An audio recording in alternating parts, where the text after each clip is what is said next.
Guys, good morning to another live video here at Professional Fish Keepers, and today I'll be talking about saltwater invertebrates. It's actually a crustacean, it's a shrimp, it's called a camel shrimp.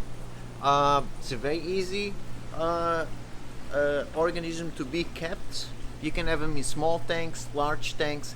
It's not reef safe, so it will eat corals and other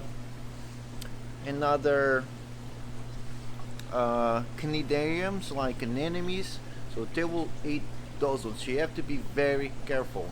If you want to gamble a little bit, try a couple of zoanthus and see how they go. So let me show you what I'm talking about. This is where they are. They are in the cascade tank that we've been working very hard to get this thing going. So that's the cascade tank, and let me show you what a camel shrimp looks like.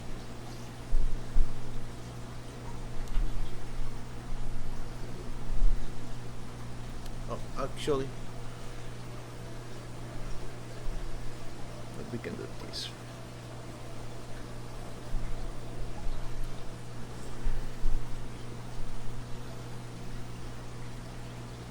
So these little guys, those are camel shrimp.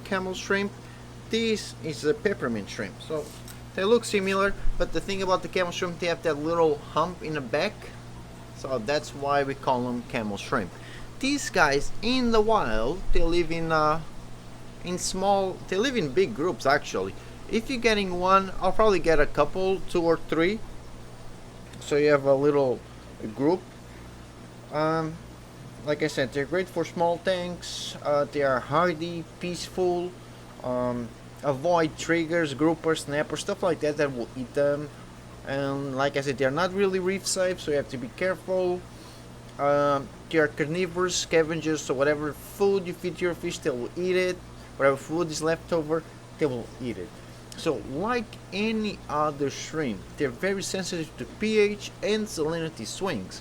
If you have a small tank, what you have to do when if you've been a long time without topping off, if you're going to top off a big amount of water, you will create a shock for them.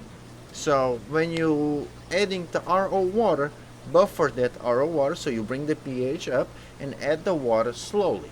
The other thing is, when you're acclimating these guys to your tank, float them for temperature equalization, and then drip acclimate them for 20 minutes for water chemistry equalization. So what else? They need iodine. The iodine is very important for any shrimp or crustacean or crab to help them molting. That's how they grow. So they shed out their exoskeleton, and their new exoskeleton will expand. It's very soft, so these guys will hide for a little bit. But for you to help them doing that, I'll recommend adding something like this Vibrance by Seacam. I like this one. So if you have a small tank, it's very hard for you to really overdose with this. If you could, test and dose. If you can't, or you don't have the time, just underdose it. So the other thing, if you have a large tank, you can do Lugo. Lugo is a very concentrated form of iodine. You want to to do 1 drop per every 30 gallons. The other thing that you can do, it's a little bit safer, if you feed them krill already has iodine. So whatever the krill accumulated during its life cycle, it will be available for these little guys. The other thing that you can do, you can give them a crustacean formula.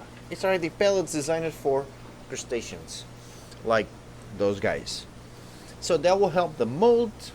They will shed their exoskeleton. They will grow. Whatever damaged areas they had, usually they will regenerate. When you have the exoskeleton, save it. Don't take it out. Leave it for them because they will eat it. It's a very nutritious for them. Check out the eyes. The eyes are very, very large eyes. That's how they see the predators. That's their main defense mechanism. And also when they are in the wild in big groups, they kind of in synchrony, they move around side to side, so that really confuses the predators. But that's pretty much it. The males are usually larger than females. Uh, but that's it, guys. So let me flip this camera around, and so that's pretty much it. I hope to see you guys tomorrow. There will be another live video. I might talk about freshwater or saltwater organism. Yesterday I talked about cichlids, today about shrimp. Maybe tomorrow I'll talk about the coral. Who knows? Thank you very much for watching, and I hope to see you guys tomorrow. If you want me to talk about something in particular, just leave me a message, subscribe, share. Thank you very much.